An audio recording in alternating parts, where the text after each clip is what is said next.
En el programa El Bufete Responde de esta semana vamos a hablar sobre la reforma del Código Penal en los delitos de tráfico. Vamos a hablar, como siempre, de todos estos detalles y vamos a conocerlo más en profundidad con la ayuda de nuestro abogado colaborador Miguel Ángel Muñoz. Bienvenido, Miguel Ángel. Hola, muy buenas, Rocío, ¿qué tal? ¿Cómo te encuentras? Muy bien, encantado de poder acompañaros otro programa más y, por supuesto, intentar ayudarles a los espectadores que conozcan un poquito más el mundo del derecho de una manera mucho más cercana o mucho más familiar, que es de lo que se trata. Bueno, y si hablamos de esta reforma, ¿qué tipo de modificaciones lleva? Bueno, son bastantes modificaciones porque no solamente se han modificado, valga la redundancia, determinados artículos, determinados preceptos del Código Penal, sino que además también se han introducido nuevos delitos en nuestro Código Penal. Como siempre, todo evoluciona, tenemos que adaptarnos a las nuevas circunstancias y esa es precisamente la razón de ser de que cada X tiempo pues sea conveniente o necesario hacer una reforma del Código Penal. Si te parece bien, Rocío, vamos a ir primero por las modificaciones y luego vamos a hablar de las figuras nuevas. En cuanto a las modificaciones, bueno, se han hecho modificaciones en diferentes apartados del Código Penal, en el ámbito del delito del homicidio, en el ámbito del delito de lesiones y, por supuesto, en el ámbito de los delitos de tráfico que tú muy bien apuntabas al principio del programa. Y en todos ellos se va a introducir como idea nueva o como figura nueva la figura de la conducción temeraria. Es decir, se van a agravar las penas cuando los hechos se han producido por una imprudencia grave al volante, pero para, digamos, traducirlo de una manera mucho más sencilla, cuando estamos haciendo referencia a conducción temeraria, básicamente aludimos a la siguiente situación: cuando una determinada persona que está conduciendo un vehículo a motor o un ciclomotor lo hace bajo los efectos del alcohol, drogas tóxicas, estupefacientes o sustancias psicotrópicas, como dice expresamente el Código Penal, o simplemente cuando conduce con un clarísimo exceso de velocidad respecto a la vía por la que va conduciendo, por la que se va desplazando ese vehículo o ese ciclomotor. Y esa es la peculiaridad, que se va a agravar precisamente pues por digamos, la potencialidad, el peligro potencial que tiene la conducta que está manifestando ese sujeto a la hora de digamos, conducir de una manera totalmente temeraria, totalmente irracional y sin tener en cuenta no solamente a los demás vehículos que transitan por la vía, sino por supuesto los daños que le pueden ocasionar, ya sean a conductores, a pasajeros o incluso peatones que estén cruzando en una determinada vía. Pensemos, por ejemplo, en una calle donde esté cruzando una persona por un paso de cebra y yo voy a toda velocidad y arrollo literalmente a esa persona sin ser consciente que incluso puede acabar con la vida de esta persona.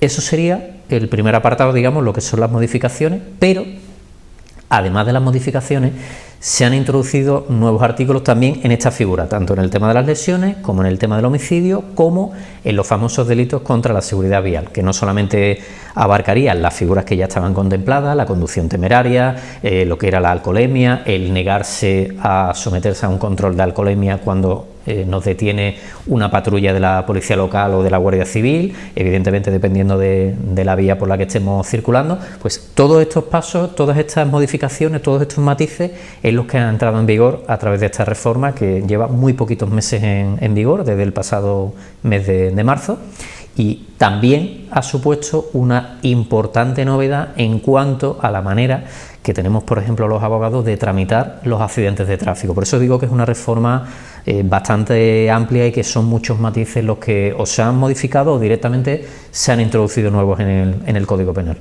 ¿Y esta reforma tiene algo que ver con los puntos del carnet de conducir? No, no tiene nada que ver. A ver, eso fue una reforma que se hizo anteriormente, que evidentemente el gobierno fue consciente, el gobierno que estaba en ese momento, que había una alta siniestralidad en las carreteras, había desgraciadamente muchos muertos, había que tomar cartas en el asunto, tomar medidas y se instauró el famoso carnet por puntos que todo el mundo conocemos, pero esta reforma en concreto no afecta a ese punto, sigue siendo igual.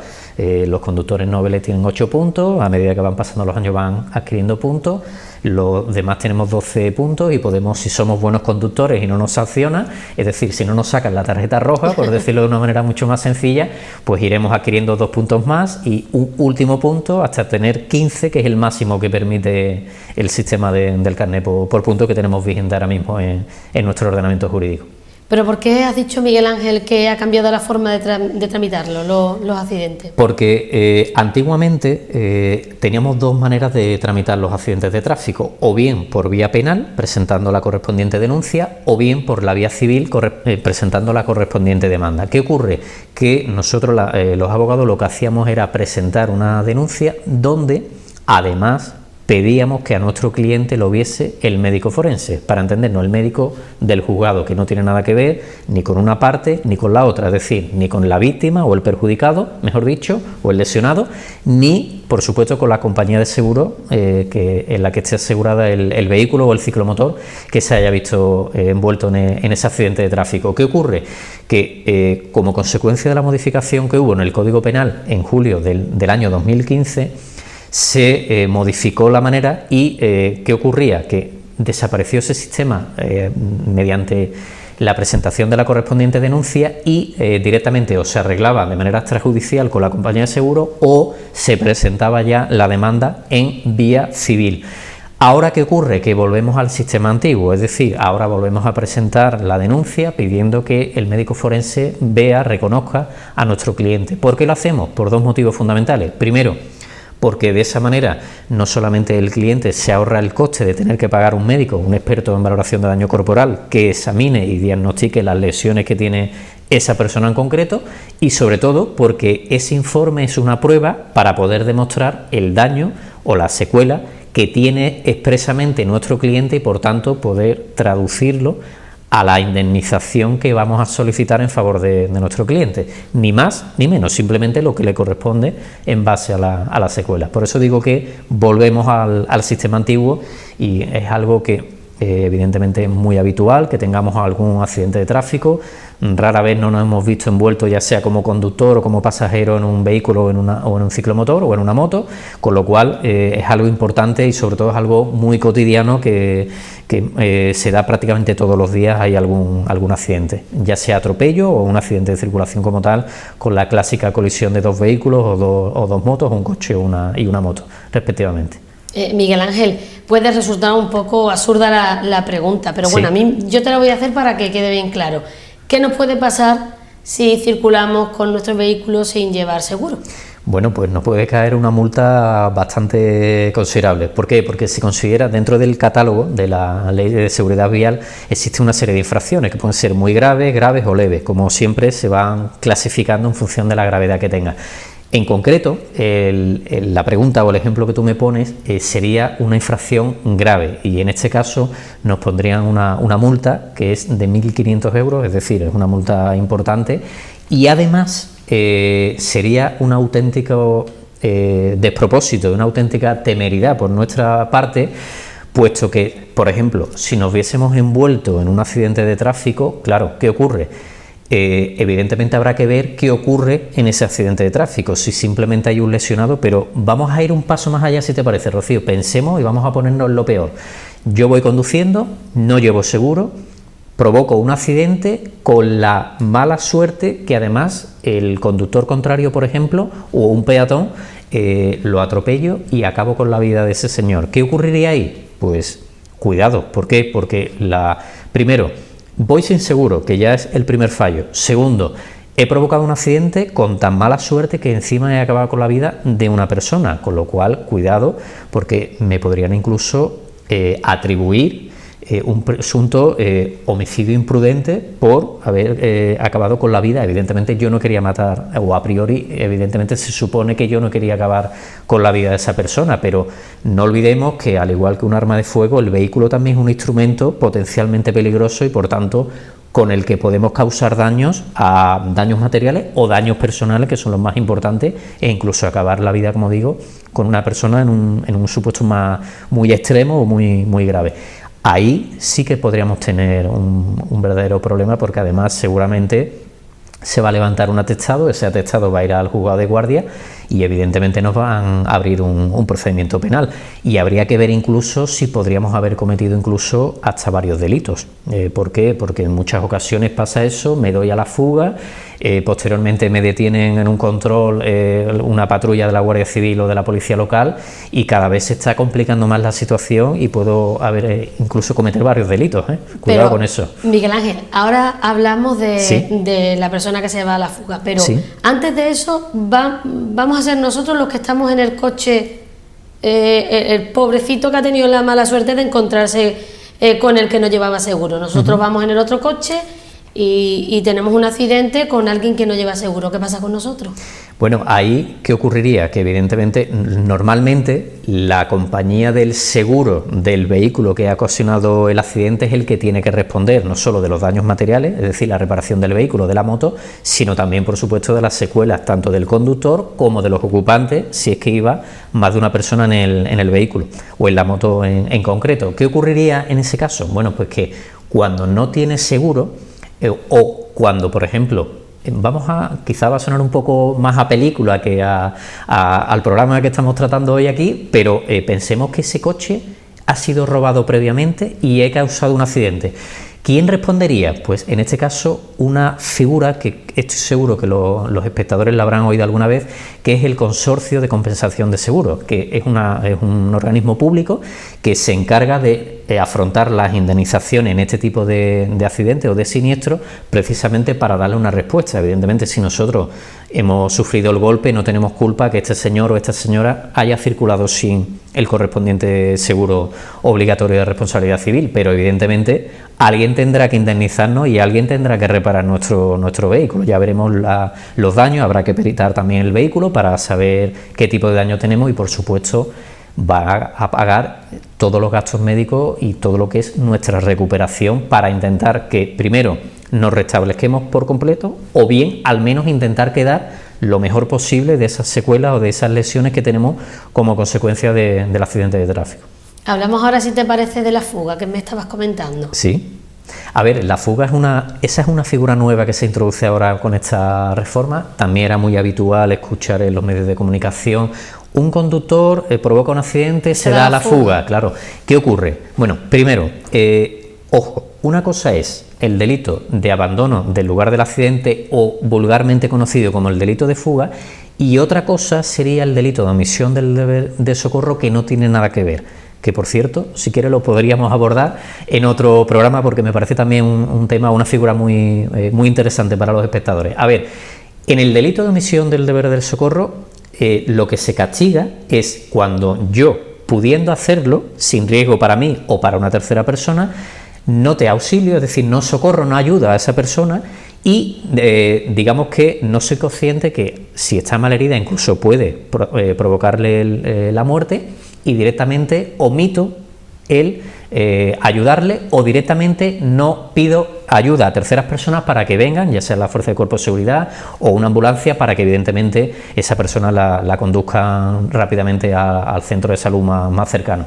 Eso sería el delito de omisión del deber de socorro, pero en esta figura, el delito de fuga, lo que se está castigando no es eso. Lo que se está castigando es cuando yo, con una clara y evidente imprudencia al volante, voy a provocar un accidente en el que o bien hay varios fallecidos, o bien hay fallecidos y heridos graves, y a pesar de eso, directamente me doy a la fuga y abandono el escenario del accidente de tráfico. Eso es lo que se va a castigar con esta nueva figura, que además, Rocío, ya para completar un poco la información, se impone una pena alta. ¿Por qué lo digo?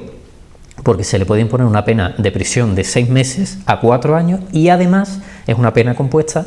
Se nos puede privar del derecho a conducir vehículos a motor y ciclomotores de 1 a 4 años, con lo cual tenemos que ser conscientes. Evidentemente, siempre que nos ponemos al volante, no solamente hay que estar en condiciones óptimas de poder conducir, no haber bebido, evidentemente no haber tomado ningún tipo de droga, sino sobre todo ser consciente que por una imprudencia o por un descuido, dependiendo del caso, podemos causar un accidente y, lo que es más importante, causar daños muy graves a la otra persona, como digo, incluso la muerte en los casos, en los supuestos más extremos.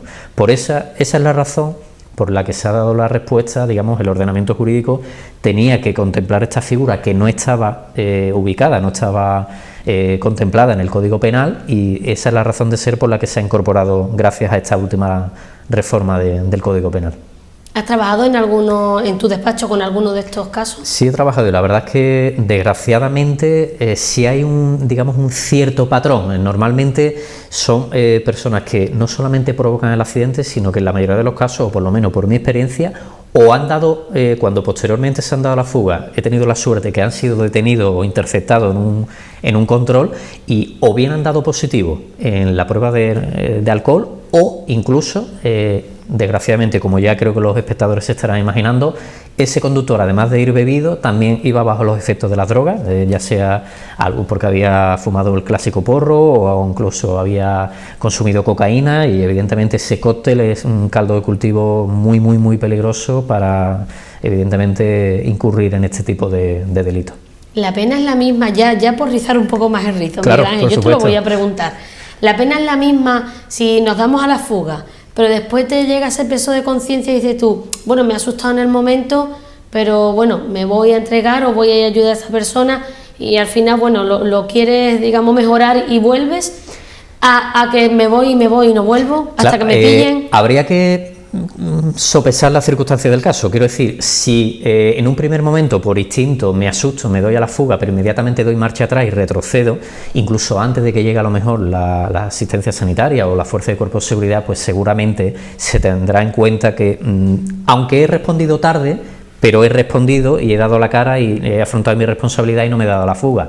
Ahora otra cosa distinta es provocar el accidente, darme a la fuga y directamente no querer saber nada de la historia, claro, y que me detengan, o bien, por ejemplo, un caso muy habitual es que me doy a la fuga, pero conductores que vienen en sentido contrario, o bien porque graban un vídeo o incluso echan una fotografía, a lo mejor alguno de los ocupantes del vehículo, logran sacar la matrícula del vehículo, se pone inmediatamente en contacto con la policía o con la Guardia Civil, y gracias a esa información que dan los ciudadanos colaborando con la justicia, se permite la detención de ese conductor. Ocurre también, saliendo un poco de lo que es estrictamente el programa de hoy, por ejemplo, con los famosos y desgraciadamente conductores kamikaze, que invaden una determinada vía en sentido contrario, siendo un auténtico peligro para la seguridad vial, y gracias normalmente a conductores que lo ven en el otro sentido o incluso que pueden esquivarlo, gracias a Dios, se paran, llaman a la policía y se consigue, gracias a la verdad es que tenemos que en ese sentido felicitar a la Fuerza de Cuerpo de Seguridad, porque hacen una labor encomiable y trabajan con muchísima celeridad y consiguen en la mayoría de los casos pues detener a esa persona que evidentemente pues está no solamente cometiendo un delito, sino siendo un auténtico peligro en esa carretera por la que transita, ¿no? Evidentemente. Teníamos una duda preparando el programa de esta semana. Con una modificación dentro de todo esto de tráfico, de la reforma, se hablaba de a la hora de llegas a un semáforo, sí, atropellas a una persona, pero antes era delito y ahora es condena, o solo es una multa. Bueno, depende de cuál es el escenario, me explico. Si yo me salto un semáforo como tal, que está en rojo, en teoría estaremos cometiendo no un delito, sino una infracción administrativa, es decir, lo normal es que nos pongan una determinada multa.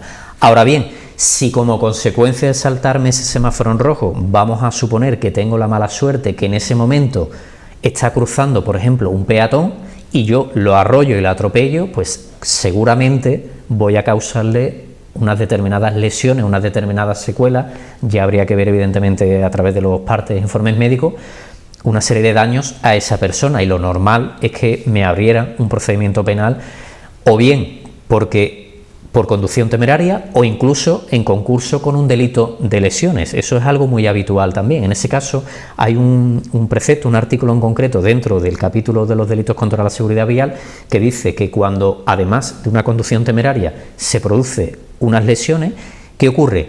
Pues que se va a aplicar la pena, se va a aplicar el delito más grave en la mitad superior, es decir, la pena que tenga señalada ese concreto delito en la mitad superior, con lo cual se va a agravar la responsabilidad penal en la que incurre este señor, y eso es algo también muy habitual desgraciadamente en la práctica. Y no digo porque el conductor esté bebido o esté bajo los efectos de una determinada droga. A lo mejor simplemente es un pequeño descuido. Vamos más rápido de lo debido, no soy consciente que se ha puesto el semáforo en rojo, me lo salto, pero tengo la mala suerte que atropello a una persona. Quiero decir que no siempre es por no solo es por una conducción temeraria, sino que en muchas ocasiones de manera fortuita o por un mero descuido, en décimas de segundo podemos vernos desgraciadamente involucrados en un accidente de tráfico. Bueno, pues si te parece vamos a resolver las dudas de nuestros amigos, de nuestros seguidores. Por supuesto. Ellos mandaban las preguntas al correo info@munozdelgadoabogados.com. Como siempre decimos, nuestro abogado se apellida Muñoz. Ustedes saben que la ñ pues no se puede poner y entonces pues info@munozdelgadoabogados.com. Y tenemos las preguntas de Cinta y Carlos. Cinta nos decía: hace 2 meses me dieron un porrazo por detrás en el coche y quería saber qué plazo tengo para reclamarle el accidente de tráfico. Pues tendría 1 año para reclamar la indemnización correspondiente. Antiguamente eran 6 meses por la vía penal o 1 año en vía civil. Ahora, con la modificación esta última del Código Penal, tendríamos 1 año desde que se produce el accidente o desde que evidentemente se van a acreditar esas lesiones, porque lo normal es que nos veamos envueltos si nos vemos envueltos en un accidente, nos lleven a urgencia, y con ese parte de urgencia, con el atestado o bien el típico parte amistoso que se rellena por ambos conductores que se han visto implicados, a partir de ahí pues tendríamos que presentar la denuncia para reclamarle la indemnización en base a las secuelas que tenga. Ya habrá que ver si se le queda, por ejemplo, algo muy habitual, una determinada cicatriz en la cara, que tenga un perjuicio estético, o en casos muy graves, en los que desgraciadamente he visto también en el despacho, por suerte, por desgracia y por suerte al mismo tiempo, de poder ayudar a esa persona que se ha tenido una pérdida de movilidad, por ejemplo, ya no puede mover el brazo como antes, pues evidentemente eso hay que ponderarlo y evidentemente habrá que indemnizarlo por los daños que se le ha ocasionado, pero tiene 1 año para reclamar, y yo el consejo que le daría es que no deje pasar mucho más el tiempo, que se ponga en manos de un abogado y que tramite el accidente de tráfico. Y bueno, Carlos nos hablaba de la fuga, que si hoy en día se considera delito. Ahora ya sí es una de las novedades de la reforma, ya sí se contempla como un delito más en el Código Penal. Ojo, insisto de nuevo en que tiene penas altas, y sobre todo tenemos que ser conscientes de las lesiones, o incluso que podemos acabar con la vida de una persona. Cuidado con eso, que muchas veces somos muy locos a la hora de coger el coche, y ese clásico eslogan de si bebes no conduzca, bueno, pues además de eso hay que tener 7 ojos, y son pocos siempre que nos ponemos detrás del volante, evidentemente.